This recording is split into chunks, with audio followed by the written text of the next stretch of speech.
Hello, everyone, and welcome to EECE 764 in the fall of 2020. We're so glad you have joined us.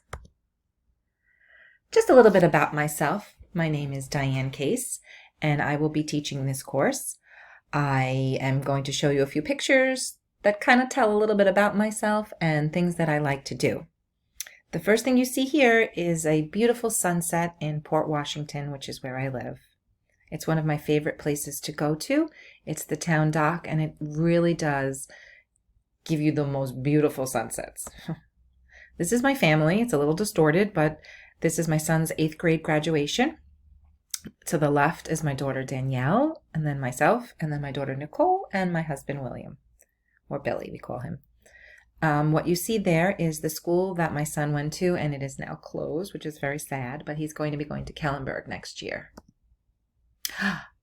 I wanted to share this with you because this is one of the funkiest feelings I've ever had. My daughter studied abroad in Denmark, in Copenhagen, and we went to the Fish Kiss. I don't know if anybody has ever been there or done anything like that, but I'm going to show you what it looks like. The fish are eating all of the dead skin off of your feet. It's kind of gross. That's my dog Rocky, and then Q, he just barked, so that's him. He's about to bark again because the mailman is probably pulling up and he really despises the mailman. I'm looking forward to meeting each and every one of you, and I hope that we have an enjoyable semester. It's going to be unlike any other. We're going to be part synchronous and part asynchronous, where we will be meeting in person online, so to speak, and the other part will be asynchronous, where you will have assignments to complete.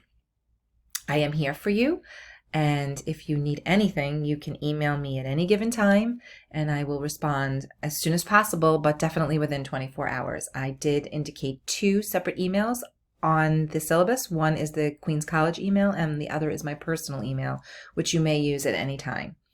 I hope you enjoyed the rest of your summer, and I cannot wait to meet you and get started on learning all about instruction and assessment across the content areas for bilingual learners.